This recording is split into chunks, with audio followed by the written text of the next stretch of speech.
Want to say that first and foremost, the issue of the boundary between those two counties, Meru and Tharaka Nithi, has been there for a very long time. Number two, the issue is not unique to Meru and Tharaka Nithi. More than half of the counties of Kenya, in one way or the other, have boundary disputes in every region of our country, Mr. Chair. Whether you are talking about Kajiado and Makueni, whether you're talking about Taita Taveta and Kajiado, Makueni and Taita Taveta, Isiolo and Meru, Turkana and West Pokot, Kisii and Nyamira, everywhere in the country. We have many, including Baringo and also Turkana. So it's not a matter which is unique, and it's long-standing, and it's a matter of concern because boundary disputes are emotive matters. They are very emotive, not just in Kenya, but all over the world. Countries have even gone into war because of a few inches of soil, a dispute over just a few meters of soil. And so it's that context again that informs why the matters are long-standing, why they defy easy solutions, and why they are emotive. It's from that background that we treat this matter. For the two counties, Honorable Chair, these are counties which are basically ethnically homogeneous because the two counties are a part of the larger Meru community, and they are under one traditional government, the Jurincheke, which administers that region culturally, and they know the points. There is a way in which they say from this point to this. They have their own georeference points. What they have been unable to do, the traditional government, because they could have really helped us big time to deal with this issue. They know the external boundaries of the larger Meru terrain, the Meru region, but the internal boundaries have defied solution for a very long time. And this matter has had occasions of violent outcomes. One deadly violent outcome was in 1986. In 1986, there was a serious conflict where a district commissioner, that time, of the two counties were one district, under one district commissioner called Francis Tilitei. He almost lost his life, and many people were killed, and it was international news. It was news on Deutsche Welle, on BBC London. It was a very serious conflict because of this matter. Fast forward, around 1996, the government of Kenya constituted a commission of inquiry, a presidential commission of inquiry, which was headed by a respected, retired provincial commissioner, Zakaria Ogongo. So perhaps in your interactions, because I've been told you've been in that area, you have had repeated mentions to the Zakaria Ogongo Commission report. That report, Chair, in my estimation, was the boldest attempt by government to resolve that matter. There was a very comprehensive report. Of course, like any other report, there was no 100% unanimity on all its aspects. But within the two counties, there has been greater consensus more than any other time that that report reflected a fair way of addressing this issue of boundary dispute between the two counties. But the implementation of that commission, which came out, I think, in 1997,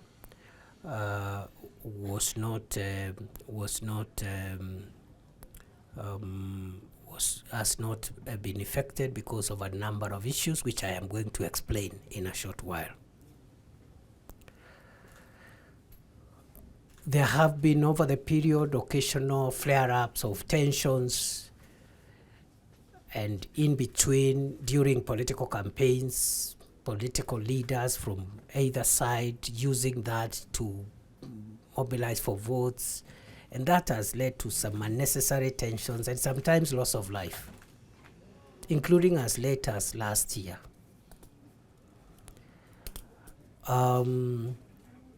There have been also tensions around development projects from either side of the county, where a development project has been opposed by the community from the neighboring county.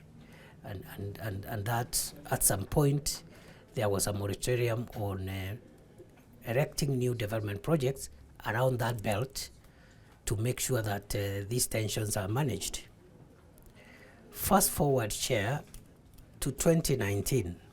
In 2019, there was an initiative headed by the Regional Commissioner for Eastern Region, which aimed at trying to move that resolution of that matter forward.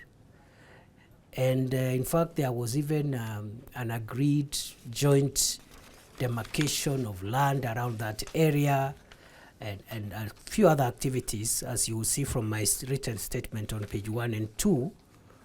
But that effort again was stalled. The joint committees from both sides that had been established were disbanded because of mistrust and politics and tensions. Chair, allow me to say, from where government sits, there are two major challenges that stand on the way of a permanent resolution of this matter. First, and this is the major cause. The major cause, I say this is the major cause because there could be many factors which have fueled the non-resolution of this matter. And in fact, at the root of the matter, eventually, the people of Meru County and Tharaka Nithi County generally do not put the boundary points and coordinates at the front. Because as I've said, these are one people. They trade, they are just one people. In fact, on a typical day, some people from Meru County spend the day in Tharaka Nithi doing trade, buying livestock, carrying sand, doing other things. Some people from Meru spend time in Tharaka Nithi and vice versa. Every day, some people from Tharaka Nithi are in Meru town and other places. So it's the issue of where the beacon is. I know is there. It has been there. And so forth and so on. And there are various maps, some of which are contested. Some say, let's use the 1954 map. Others say the 1961 map. Others say, let's use the Nyuricheke report of 1985. So there are all these contestations. But from where we stand as a security matter and as an issue of making sure there is peace and cohesion in that area, the people of these two counties have never placed the beacons and the boundaries as the forefront. What has been in the forefront is land ownership. Land ownership. And I say so in order to be able to submit to you, Chair, that the biggest cause of this protracted dispute and the senseless violence and occasional loss of lives that we've witnessed has been land grabbing. And this land grabbing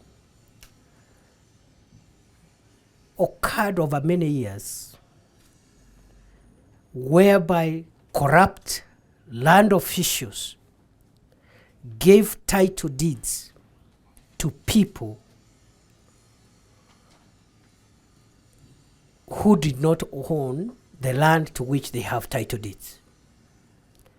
Let me put it perhaps more clearly, Chair, that over the years, corrupt public officials, mainly in the lands ministry, carried out adjudication and titling in a way which ended with fraudulently issuing title deeds to people to own property, yet they were not the legitimate owners of those properties. Many reports, including the Ogongo Commission, which I've referred to, made reference to that point. And on the same point, the Njuri Ncheke reports, the various ones, also made reference to the same point. So there is convergence of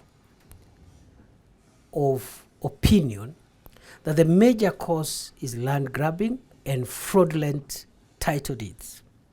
And there are various recommendations which have been made, including by the Ogongo Commission and by the National Land Commission, which I think the last time they were there was in 2021, and there's I think an active process by the National Land Commission in some parts, not all of them, because the stretch of the boundary is quite expansive.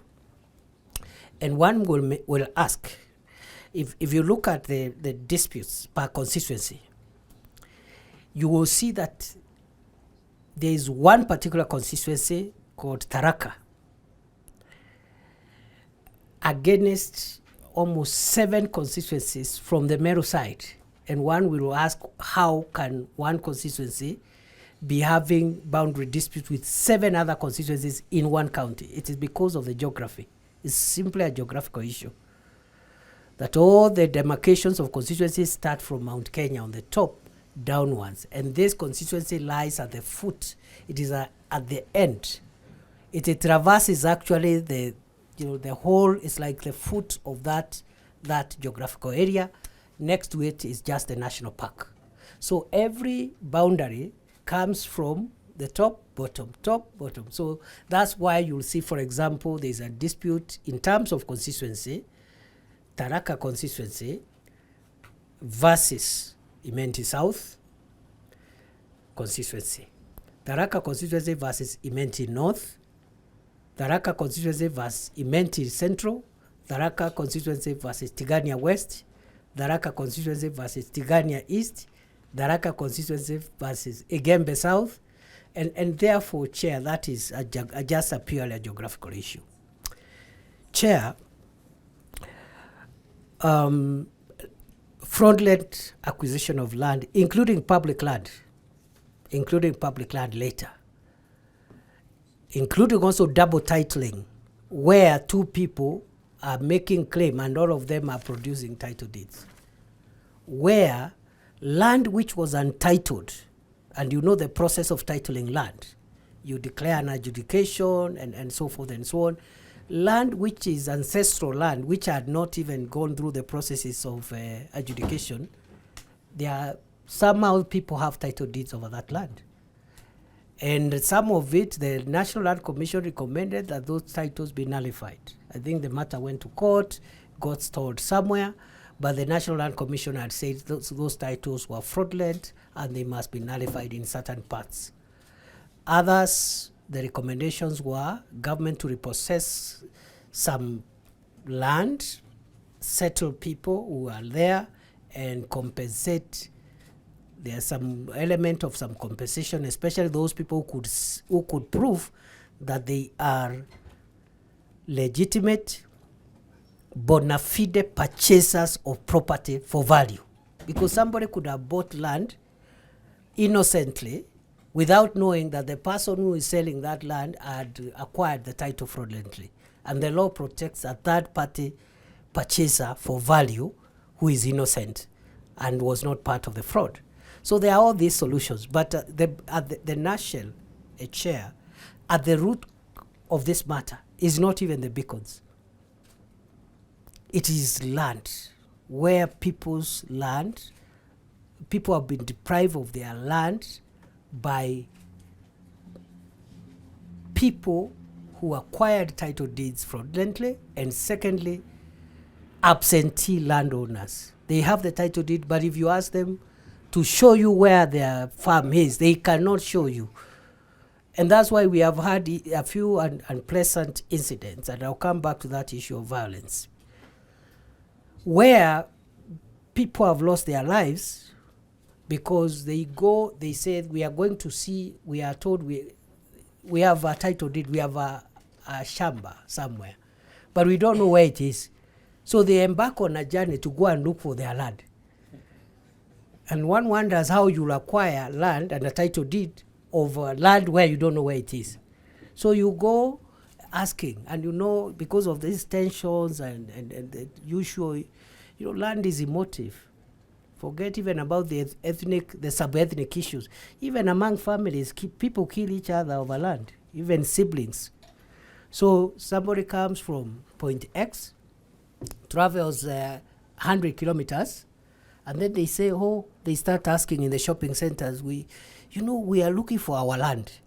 We have our land here. We have come to see our land. So in the process, the violence erupts.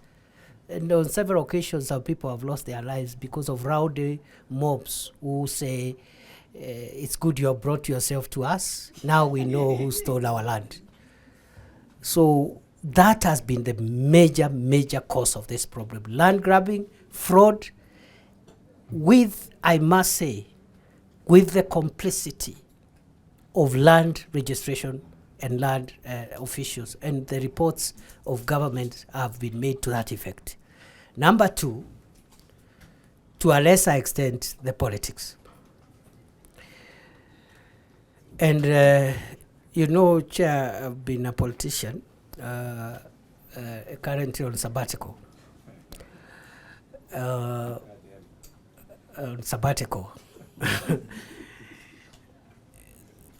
So I have nothing against politicians, because I have gotten where I have gotten through politics. Many of the politicians in that area, in the two counties, both sides, are not innovative enough to look for ways of looking for votes without inciting communities to violence, lawlessness, etc. They don't have ways of doing it differently, because it is one thing to tell the people of your constituency, look, elect me, I will resolve this issue. But I will not resolve it by mobilizing you to get weapons to kill people or burn property, because that's not a solution. That is not the solution of a political leader. That is the solution of a gang leader of a violent criminal gang. That is like the leader now of Al-Shabaab or the bandits who are terrorizing people. When you say, elect me, I will mobilize you, we will overrun these people, we will kill them, we will burn their houses and what have you. So to a lesser extent, there has been incitement, some of it into violence, some of it done in meetings, through media, rallies and whatever. And that is what has complicated all these things, especially around campaign time.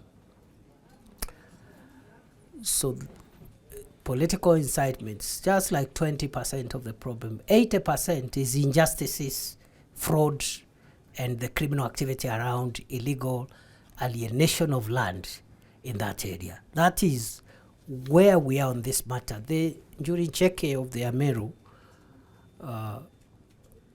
of which I am a proud member, I had attempted to resolve this issue using cultural methods, and government really encouraged, and they had covered a lot of ground. But because of the interest of politicians, they lost ground. That's number one. Number two, the fraud that I was talking about sucked in so many other public officials who were able to frustrate any effort by the elders or well-meaning people to resolve this matter. So, as late as this year, there has been tension in some parts. Some government, first of all, some people died, a few people, about 3 or 4 people died. Some were attacked when they are in their own farms, and then some strange people come and shoot you when you're in your farm. Others, then there was a burning down of a dispensary somewhere around the intersection of Tharaka and Imenti South, just below Mitungo, where a facility built on the taxes of Kenyans was burned down for no reason, and where some politicians were identified to have incited members of the public to cause that animosity. At the moment, I have given directives to the Eastern Regional Security and Intelligence Team to do some preparatory work to resolve the matter, and we have engaged the Lands Ministry to try and correct the mess that was created by some of our officers in the past. And at the moment, I think we are 2 months into that process. And allow me, Chair, to say, at the risk of destroying the logic or the flow, that because of this violent behavior and violent reactions, around 1996-97, just before, in fact, the Ogongo Commission was actually 2000, because 96-97 there was a very violent eruption of nearly a civil war at the boundary of Tharaka and South, Egembe South. So many people have been displaced, were displaced around that time. Until today, that matter has not been resolved because it is tied to the broader issue of settling this border matter. They were evicted from their farms, and they have not been, the matter has not been resolved. Therefore, in the circumstances, this is our submission from the Ministry of Interior. First, we have made it clear that this matter must be depoliticized completely. We have made it clear with the political leaders of Tharaka Nithi and Meru counties. We've communicated that they must stay away of this matter, because every time they pronounce themselves publicly on the matter from both sides, we have loss of life and we have destruction of property.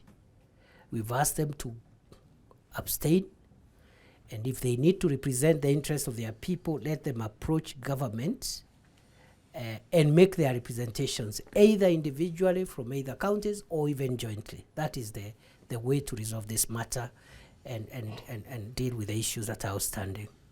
So that politicization thing, we are going to be very strict with it, Chair, and we will do the untidy work. And we've made it clear that we cannot be using the politics of fighting and physical elimination of each other in the 21st century. It is not acceptable. It doesn't matter the nature of the grievances. That has to stop. And I want to thank the politicians from both counties. They are very cooperative. The current crop of leaders from both counties are very cooperative. They have even started some initiative by themselves, and it's working. Number 2, that land issue must be resolved.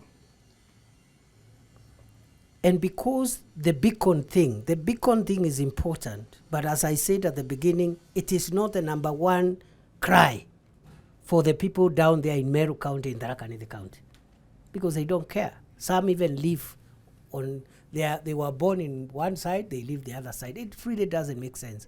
The cry of the people there is on the rights, the property rights that they are entitled to. And so the regional committee has already been facilitated to do some preparatory work, and then from the headquarters we'll move there. I want to assure you, Chair, we will resolve that matter permanently. Is both, remember I started by saying I'm conflicted. I came from there. I was born from that region, but because it's still a part of Kenya, and I'm also trying to resolve other matters permanently in other parts of Kenya, even this one will be resolved permanently. I assure you, we will deliver peace in that region. We will do justice. We will make sure everyone gets their rights.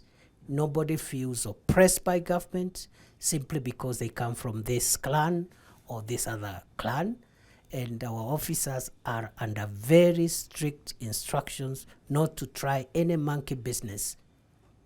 And we have also I have had engagement with my counterparts, the Minister for Lands, and I have told him to oversee the rectification of the mess that was caused by our public officers in the past.